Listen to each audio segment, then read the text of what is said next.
Sometimes what happens that हम ना कुछ खाने बनाने की कोशिश करते हैं, अब कुछ हमारे लिए बहुत इजी होती हैं वो चीज़ें, बट क्या सारी बार वो एफर्ट्स हमारे सक्सेसफुल होते हैं? नहीं, है ना?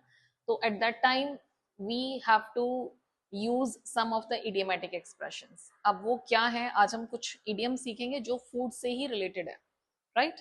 सो first look at this one. So मैंने इसको एक थोड़ा सा स्टोरी की फॉर्म में यूज किए हैं इडियम्स, ताकि आपको वो थोड़ा सा याद जल्दी हो जाएंगे। Fine. So see the first one. Cooking is a piece of cake for me, but decluttering the kitchen is a hard nut to crack. क्या होता है कि कुकिंग तो कई बार हमारे लिए बड़ा it's a piece of cake, मतलब जो चीज आपको बहुत इजी लगती है, जो चीज आप इंजॉय करते हो, वो क्या है? A piece of cake. जैसे मेरे लिए teaching is a piece of cake. I find it very easy and very enjoyable, delightful, है ना? उसी तरीके से but decluttering the kitchen, decluttering क्या होती है? चीजों को संगवाना, चीजों को व्यवस्थित रखना। So that is D cluttering.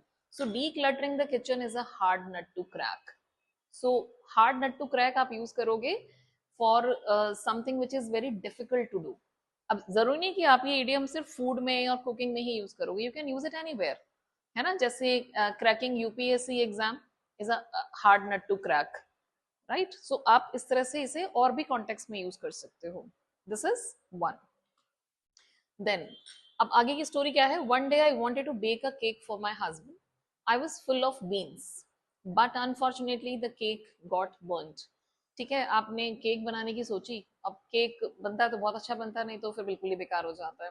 I was full of beans. आप फुल ऑफ बीन्स हो मतलब आप बहुत ज्यादा एक्साइटेड हो किसी चीज के लिए, है ना? जब कुछ नया करते हैं तो we are excited. So I was full of beans मतलब full of energy. And but unfortunately the cake got burned. अब केक जल गया तो ऑब्वियसली जला हुआ केक तो आप खिलाओगे नहीं। तो उस केस में आप क्या कहोगे? एक तरह से आपकी इंसल्ट हुई ना, आपने घर वालों को बोल रखा था कि भाई आज तो केक मिलेगा और केक तो जल गया।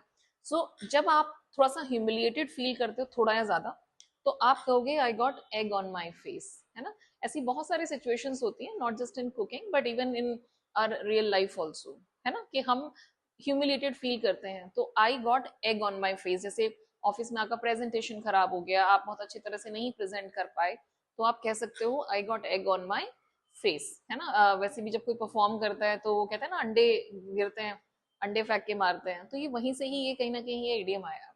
दूसरा एक और आप इडियम यूज कर सकते हो, आई cut a sorry figure. Cut a sorry figure मतलब आप एक बहुत ही बेकार परफॉर्मेंस दे रहे हो, बहुत ही पुअर परफॉर्मेंस दे रहे हो।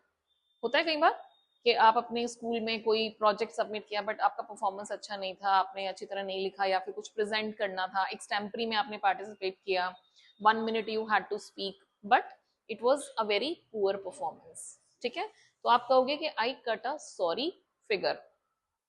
ओके। अब सारे एफर्ट्स अगर बेकार हो जाते हैं तो उसके लिए भी हम दो तीन इडियम्स यूज कर सकते हैं, जैसे all my efforts went in when. In when बहुत इंपॉर्टेंट है, आप यूज कर सकते हो इसे। इसका मतलब सब कुछ बेकार हो गया।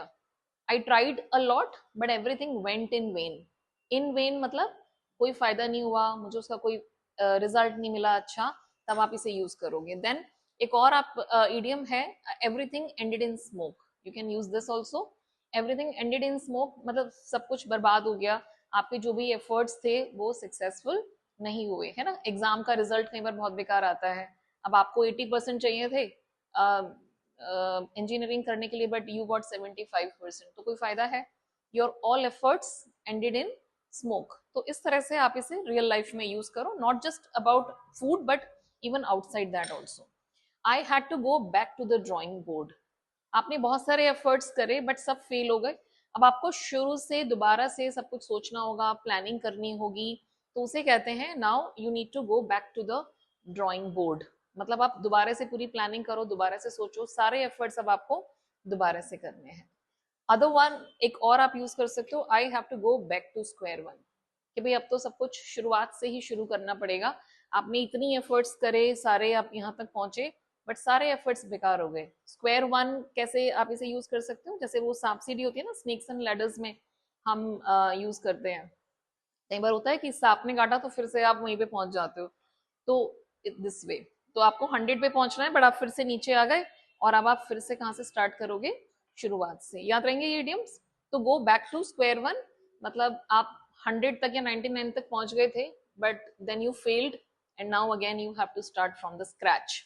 फ्रॉम द स्क्रैच का मतलब क्या होता है, शुरुआत से, बिल्कुल स्टार्टिंग से ही आपको सारे काम करने होंगे. So start using these idioms in your day to day life, not okay in every situation.